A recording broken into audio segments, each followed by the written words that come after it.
Hello friends and welcome to a new video. In this video I am going to harvest some cucumbers for its seeds. I grew these round cucumbers 3 months ago and today I am going to harvest the mature fruits for its seeds. In this video I am going to show you how to harvest seeds of cucumber and how to store them properly. I will also tell you about the benefits of seed saving. So stay tuned. Before we begin, let's look at our cucumbers and how many cucumbers we had saved for seeds. Look, they're mature, yellow, and are almost bursting. Look at the seeds. Look, it's almost cracking and ready. See, it already fell down. So, look how many mature cucumbers I had left. This is a really nice desi Indian variety of cucumber, round cucumbers actually, and they are still producing a lot of cucumbers, and they are a really prolific variety. Look at this, still giving us cucumbers, and now honestly I am tired of eating cucumbers now. So today we are going to harvest all these ripe fruits and we'll harvest them. We will collect its seeds for the next season, and I also sell seeds, so I will get a good quantity of seeds today, I am sure. So let's begin.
So friends, as you can see, we have around 16 or 17 cucumbers here, good ripe cucumbers, and now we are going to harvest some seeds.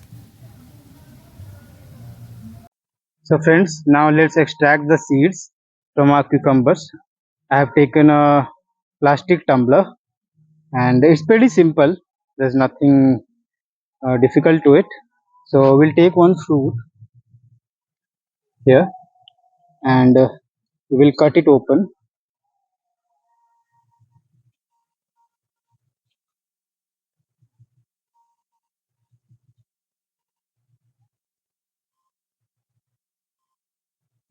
Look at this. Can you guys see the seeds here?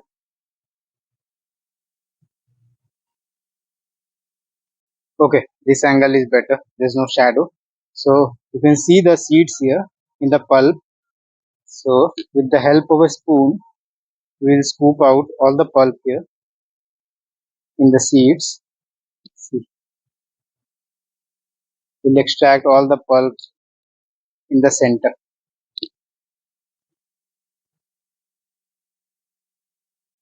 So friends, we will extract the seeds of all the fruits here. As you can see, I have cut some up and put in this plastic tumbler. If you can see, there is jelly-like coating on all the seeds. This is called mucilage. This mucilage acts as natural protection layer against microbes and pests. It also prevents the seeds from germinating inside the fruit.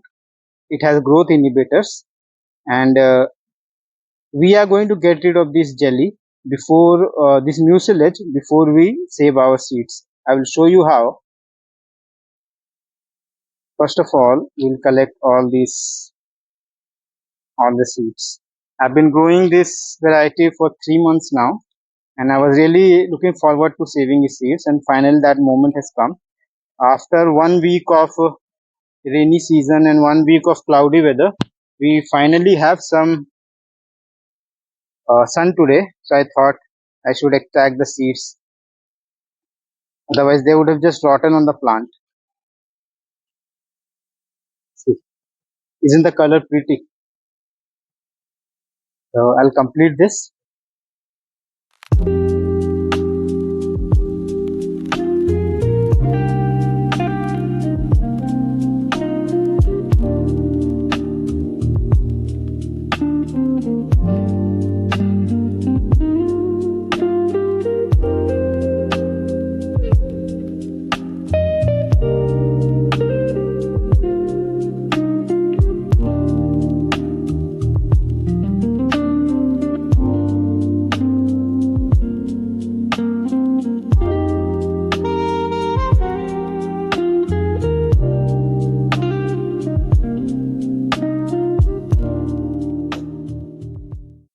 Okay guys, so our work is done. Look at how much flesh we have collected. We'll either feed it to the cows or we will use it in our compost bed. So all our seeds have been collected in this tumbler here. So what we need to do is squish them like this so that the seeds get separated from the pulp. We'll also add a little bit of water to facilitate the process. So I'm adding around 1 cup of water here. See.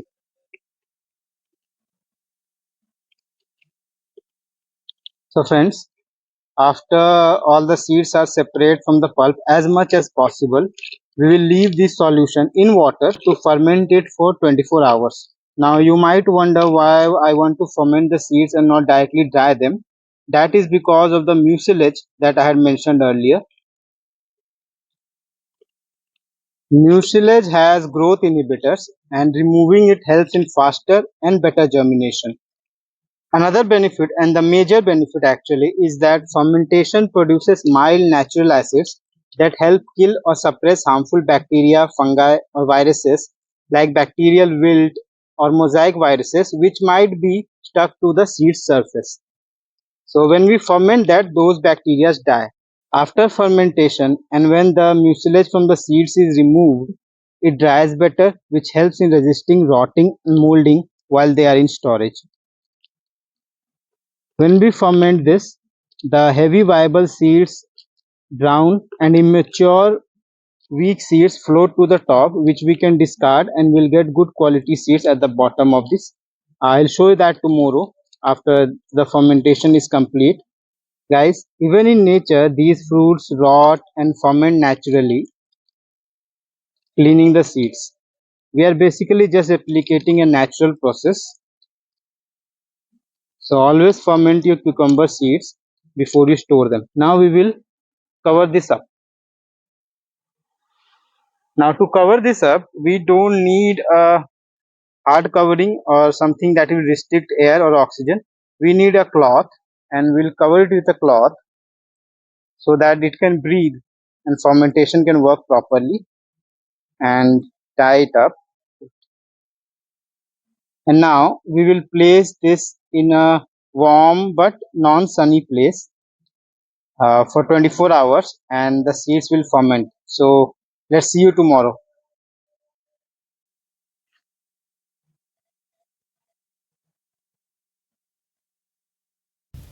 Hello friends, welcome to the next day. So it has been 24 hours now that our cucumber seeds have been fermenting, and look at this. All the good seeds have collected to the bottom of the tumbler, and all the bad seeds and the non-viable seeds and the pulp is floating to the top. So now that let's discard that pulp and collect our seeds at the bottom. Let's open this up. As you can see a whitish layer has formed on the top of this mixture. That generally means that the fermentation has worked.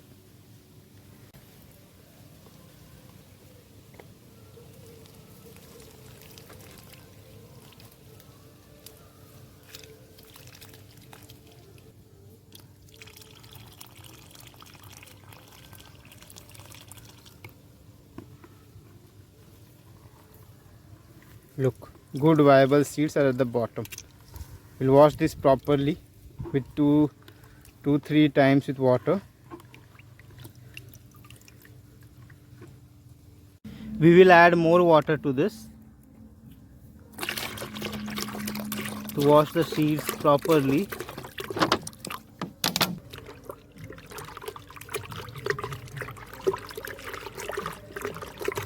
Okay friends, now that our seeds are cleaned, we will take them out on a clean cloth. Look at this, so many seeds we've got. Good quality heirloom seeds. Let me zoom it a bit here. So the reason we are putting them on a cloth is we want the excess water to be absorbed by the cloth. The cloth is clean, you need clean cloth.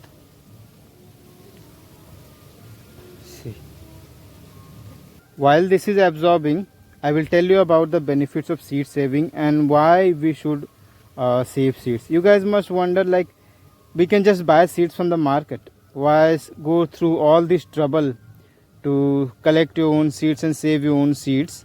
So I'll tell you few benefits of seed saving. Okay friends, so I was about to tell you the benefits of seed saving. The first one is that it is very cost effective for you. You don't have to buy seeds every year or every season from corporations which sell patented or hybrid seeds, and you save your own seeds, you grow your own seeds, and that way you you are secure. The second benefit is that farmers or growers like us, we can control our own food supply, and we don't have to depend on companies which sell seeds. This leads to seed sovereignty, which in fact leads to food security during uncertain times. The third benefit is that modern agriculture just focuses on few varieties. A lot of traditional and heirloom varieties have been lost because of that, and seed saving encourages that we save those traditional varieties which are pest resistant, which have high drought tolerance, and which have better color, or they are available in varied colors and they have special flavors. So it's the uh, it's the benefit that we are saving a lot of biodiversity by saving our own seeds and by saving seeds of traditional and heirloom vegetables. Another benefit is that the seeds which have been saved through generations, they adapt to the local soil, to the local climate, and they are far hardier and reliable than seed company hybrid seeds. Okay friends, our seeds have been drying in the sun for around 10 minutes now, and it has gotten rid of all the excess moisture. We don't want to dry them in the hot sun because that can destroy the seeds. So we'll dry them in a shaded way, a shaded, well ventilated area. So let me collect all this.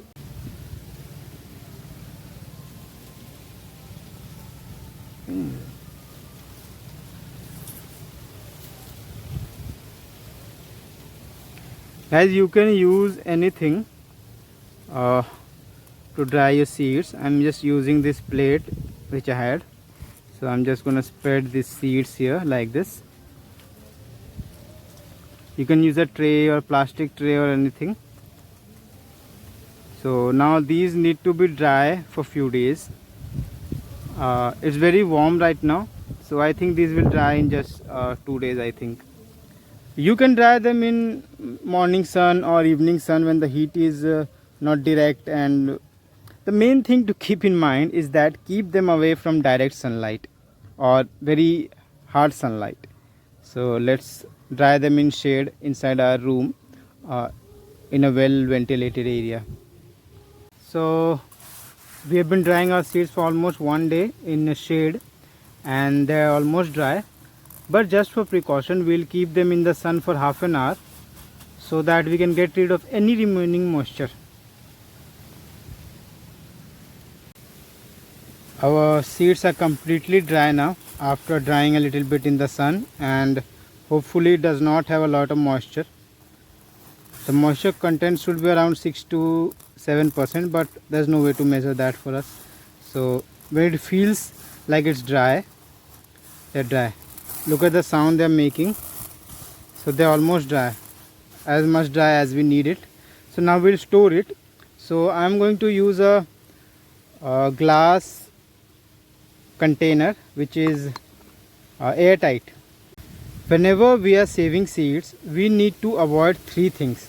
One is moisture, second is light, and third is heat, because these are the three things that seeds need to germinate, and we don't want them to germinate. We want them to store for longer, so we need to avoid these things. Excess moisture can also lead to growth of fungus in our seeds, which can destroy the seeds. We will store our container in a dry, cool and in a place where it does not get any light. So dark, dry and cool place to protect it from moisture, heat and light. So let's fill all our seeds up. We have collected quite a lot of seeds. I'm really excited. Now, before storing our seeds, I also like to use a traditional method. That is, I like to add this. This is cow dung ash. You can also use wood ash. This is ash that we get from burning cow dung or from burning wood. So we will mix this ash with our seeds. This is a very traditional Indian method and it provides the three functions. First one is moisture control.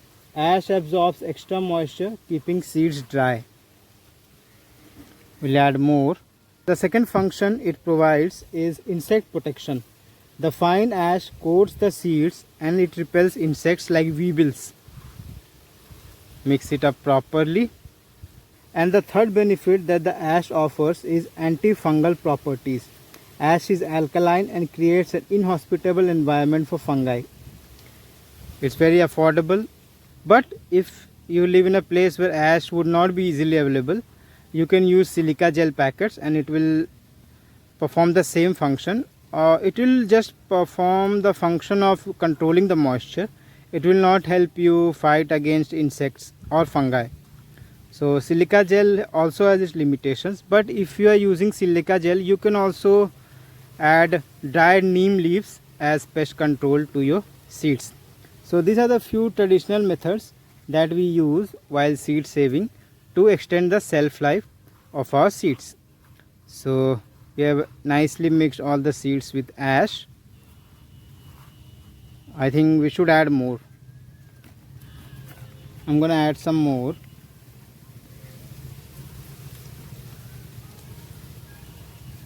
See, we just have to mix it up properly so that all the seeds get coated, and done. We will cover it up. This is a airtight container. Look, mix it properly. All the seeds are covered, coated, and our cucumber seeds are saved. So this is how I save cucumber seeds. So guys, I hope that you got to learn something useful from this video, and if you like the video, please share it with your friends and your fellow gardeners. Comment on our video if you practice seed saving or if you're going to start practicing seed saving.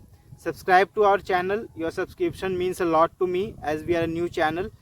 And that's it. See you in the next video.